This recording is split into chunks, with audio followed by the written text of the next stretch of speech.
Hello, সবাই কেমন আছো? আজ আবারও চলে এলাম ছোট্ট একটা মিনি ব্লগ নিয়ে। তো এই যে আমি এদিকে রেডি হয়ে গিয়েছি আর ওইদিকে ওই যে বিছানায় যার পা দেখা যাচ্ছে ওটা হচ্ছে ভাই। তো ওই যে যাই হোক বেরিয়ে পড়েছি। কিন্তু দেখছো তো হেঁটে হেঁটে বেরোচ্ছি কিন্তু না হেঁটে যাইনি। গিয়েছিলাম পরে স্কুটি নিয়ে। কেন জানো তো? মানে বারবার জিনিস আনতে ভুলে গিয়েছিলাম। ৩ বার বাড়িতে ফেরত যেতে হয়েছিল। তো যাই হোক তারপরে দেখো চলে গিয়েছিলাম এক্সপ্রেস বাজারে। ওখান থেকে আমি একটা নিয়ে নিয়েছিলাম মসলার কোটো। আর মা দেখছিল বাবার জন্য প্যান্ট। কিন্তু সেরকম কোনো ভালো প্যান্ট ছিল না। তো মা সেজন্য নেয়নি, পছন্দ হচ্ছিল না। তো মসলার কোটোটা নিয়ে এক্সপ্রেস বাজার থেকে বেরিয়ে পড়লাম।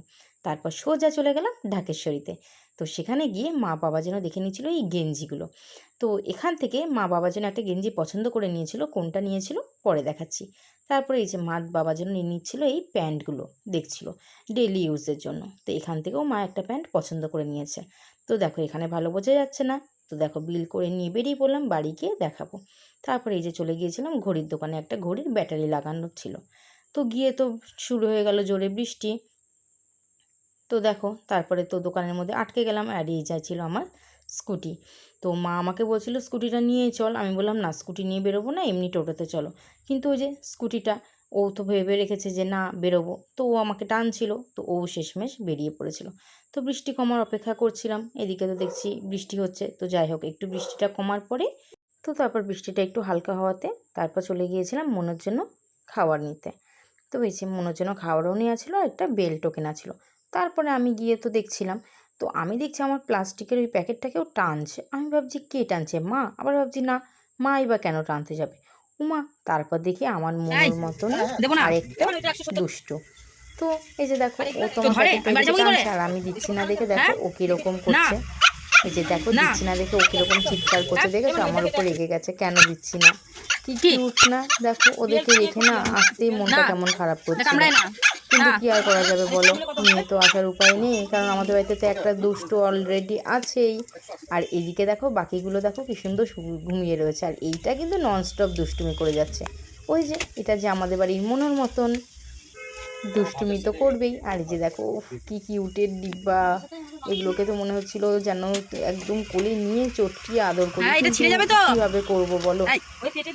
তো এই যে দেখো এইদিকে প্লাস্টিকটা ছিঁড়ে দিয়েছিল, কিন্তু না ওর পেটেও যায়নি, কোনো অসুবিধারও কোনো কারণ ছিল না, ছিঁড়ে নিচটা। তো দেখো কীরকম করে হাত দিয়ে টানার চেষ্টা করছে, আমি সরিয়ে নিচ্ছি দেখে। আর এইগুলো দেখো নিশ্চিন্তে ঘুমাচ্ছে, ওগুলোর আর ওইসব দুষ্টুমির বেলায় নেই। কিন্তু এইটা হচ্ছে একদম বিচ্ছু। তো ওটা তো দুষ্টুমি করে যাবে, দেখো কীরকমভাবে টানছে। আমি কিন্তু বসেছিলাম, আমাকে ওখান থেকে টেনে নিয়ে যাচ্ছে। তো দেখো সরিয়ে নিয়েছি দেখে দেখো মনটাও ওর খারাপ হয়ে গিয়েছে। তো যাই হোক আবার একটুখানি ভাবলাম না ওর সামনে একটু নিয়ে যাই, তারপর নিয়ে গিয়েছিলাম। তারপর যাই হোক দেখো চলে এসেছিলাম বাড়িতে। তো এই যে এক্সপ্রেস বাজার থেকে নিয়ে নিয়েছিলাম মশলার কৌটোটা, এর মধ্যে ছিল 6টা মশলার কৌটো আর ছিল ওই যে সাজিটা। এই যে এই শাড়িটার ব্লাউজ পিস বানাতে দেওয়া ছিল আর ফলস পাড় পিকো করতে দেওয়া ছিল, তো আজকে নিয়ে আসলাম একেবারে, আর ভিডিও করা হয়নি। আর ওই ব্লাউজটা দেওয়া ছিল ওই মাপের ব্লাউজ বানিয়ে দেওয়ার জন্য। তারপরে এই যে গিয়েছিলাম বাসনের দোকান থেকেও কয়েকটা জিনিস কিনেছিলাম। এই যে নিয়েছিলাম এই হ্যাঙ্গার, আর নিয়েছিলাম এই টয়লেট পরিষ্কার করার ব্রাশ, আর এই যে এটা হচ্ছে ওই যে গরম কিছু রাখার জন্য, ডাইরেক্ট ইয়েতে না রেখে এগুলোর ওপর রাখার জন্য। আর নিয়েছিলাম এই কড়াইটা, কিন্তু সেখানে গিয়ে আর কোনো ভিডিও করিনি। তো একেবারে এই জন্য তোমাদের সাথে বাড়িতে এসেই শেয়ার করলাম। তো এই যে মা বাবার জন্য নিয়ে নিয়েছিল ঢাকেশ্বরী থেকে এই যে এই গেঞ্জিটা, এটার দাম নিয়েছিল 290 টাকা। আর এই প্যান্টটাও মা বাবার জন্য ঢাকেশ্বরী থেকেই নিয়েছিল ডেলি ইউজের জন্য। আর ওই যে এই ঘড়িটার ব্যাটারিটা লাগিয়ে এনেছিলাম, একটু দেখো এই প্যান্টটার দাম নিয়েছিল 1199 টাকা। আর ওই যে মনোর জন্য নিয়েছিলাম এই বেলটা। আর এই যে মনোর জন্য আরেকটা জিনিস নিয়েছিলাম, মনোর খাবার এই বিস্কুট। এই বিস্কুটটা আগে কখনো নিইনি, কিন্তু ওরা বললো ভালো হবে, আমরা অন্য একটা বিস্কুট আনতাম ওটা, এবার ওরা বললো ওটার থেকে নাকি এটা ভালো হবে, এখন জানি না কেমন কি হবে। তো আর এই যে আমি নিয়ে এসেছিলাম বাড়িতে গুজিয়া, আর নিয়ে এসেছিলাম সিঙ্গারা। তোমরা কে কে গুজিয়া খেতে ভালোবাসো অবশ্যই জানিও। আর মিষ্টি, সে তো আমার যে কোনো মিষ্টি হলেই হলো। তো এই যে সে গুজিয়া হোক আর সে যাই হোক। তো তারপরে এই যে এই ছিল আজকের কেনাকাটা। তো আজকের ভিডিওটা কেমন লাগলো অবশ্যই জানিও। তো দেখা হবে নতুন কোনো একটা ভিডিওতে। আজকের মতন এই পর্যন্তই, টাটা।